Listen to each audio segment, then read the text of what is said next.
ನಮಸ್ಕಾರ ಎಲ್ಲರಿಗೂ. ನಾನಿವತ್ತು ಇನ್ನೊಂದು ಹುಳಿಗೊಜ್ಜಿನ ಜೊತೆ ಬಂದಿದ್ದೇನೆ. ಅದಕ್ಕೆ ನಾನು ರಸಮ್ ಪೌಡ್ರ್ ಮಾತ್ರ ಬಳಸಿ ಮಾಡ್ತಾ ಇರೋದು. ಮನೆಯಲ್ಲಿರೋ ತರಕಾರಿ ಯಾವುದಾದ್ರೂ ಸಹಿ.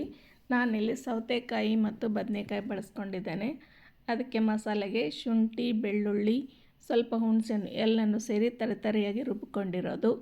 ಒಗ್ಗರಣೆಗೆ ಬಾಣಲೆ ಇಟ್ಟು ತಳದ ಪಾತ್ರೆ ಇಟ್ಟರೆ ಚೆನ್ನಾಗಿರುತ್ತೆ, ಅಡುಗೆನೂ ಚೆನ್ನಾಗಾಗತ್ತೆ. ಅದಕ್ಕೊಂದು 2 ಸ್ಪೂನ್ ಆಯಿಲ್ ಹಾಕಿದ್ದೀನಿ. ತರಕಾರಿ ಎಷ್ಟಿದೆ ಅದು ನೋಡ್ಕೊಂಡು ಆಯಿಲ್ ಹಾಕ್ಕೊಳ್ಬೋದು ನಾವು. ಸ್ವಲ್ಪ ಸಾಸಿವೆ, ಜೀರಿಗೆ ಇದು ಚಟಪಟ ಅನ್ನಬೇಕು. ಸ್ವಲ್ಪ ಕರಿಬೇವು ಸೊಪ್ಪು ಮತ್ತು ಹಸಿಮೆಣಸಿನ್ಕಾಯಿ ಹಾಕ್ತೇನೆ. ಎಲ್ಲ ತರಕಾರಿಗಳನ್ನು ನಾನು ಉದ್ದುದ್ದಕ್ಕೇ ಕಟ್ ಮಾಡ್ಕೊಂಡಿದ್ದೇನೆ. ನೀವು ಹೇಗೆ ಬೇಕೋ ಹಾಗೆ ಕಟ್ ಮಾಡ್ಕೋಬೋದು. ಸಾಸಿವೆ, ಜೀರಿಗೆ ಸಿಡಿದು ಕರಿಬೇವು, ಹಸಿಮೆಣಸಿನ್ಕಾಯಿ ಫ್ರೈ ಆದಮೇಲೆ ಈರುಳ್ಳಿ ಹಾಕಿ ಬಾಡಿಸ್ತೀನಿ.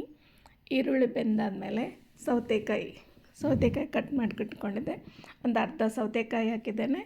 ಒಂದು ಅರ್ಧ ಬದನೆಕಾಯಿ, ದೊಡ್ಡದು ಬದನೆಕಾಯಿ ಇತ್ತು, ಅರ್ಧ ಬದನೆಕಾಯಿ.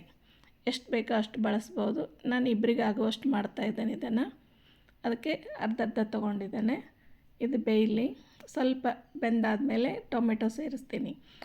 ಟೊಮೆಟೊ ಮೊದಲೇ ಹಾಕಿಬಿಟ್ರೆ ಬೇಯೋದು ಸ್ವಲ್ಪ ಕಠಿಣ ಆಗುತ್ತೆ. ಅದಕ್ಕೋಸ್ಕರ ಮೊದಲು ಹಾಕಬಾರ್ದು. ನಂತರ ಸ್ವಲ್ಪ ತರಕಾರಿ ಬೆಂದಮೇಲೆ ಟೊಮೆಟೊ ಹಾಕಿದರೆ ಚೆನ್ನಾಗಿರುತ್ತೆ.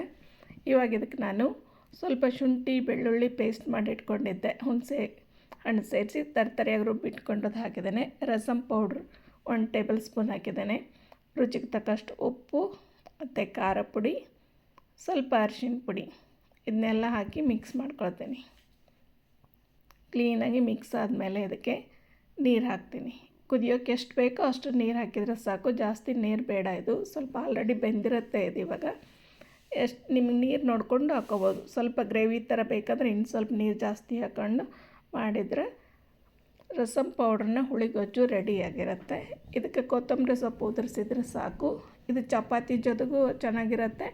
ಬಿಸಿ ಬಿಸಿ ಅನ್ನ, ತುಪ್ಪ ಹಾಕ್ಕೊಂಡು ಕೂಡ ಚೆನ್ನಾಗಿರುತ್ತೆ. ನಾನು ಅನ್ನದ ಜೊತೆನೂ ಬಡಿಸಿದ್ದೀನಿ. ನಾನು ಅನ್ನ, ಹುಳಿಗೊಜ್ಜು, ತುಪ್ಪ ಸೇರಿ ಮತ್ತು ಚಪಾತಿ ಜೊತೆಗೂ ಬಡಿಸಿದ್ದೇನೆ. ಯಾವುದಕ್ಕಾದ್ರೂ ನೀವು ಬಳಸ್ಬೋದು, ಚೆನ್ನಾಗಿರುತ್ತೆ. ಮನೆಯಲ್ಲೇ ಇರೋ ತರಕಾರಿಗಳನ್ನು ಬಳಸ್ಕೊಂಡು ಒಂದು ರಸಮ್ ಪೌಡ್ರ್ ಹುಳಿಗೊಜ್ಜು ಮಾಡಿದ್ದೀನಿ.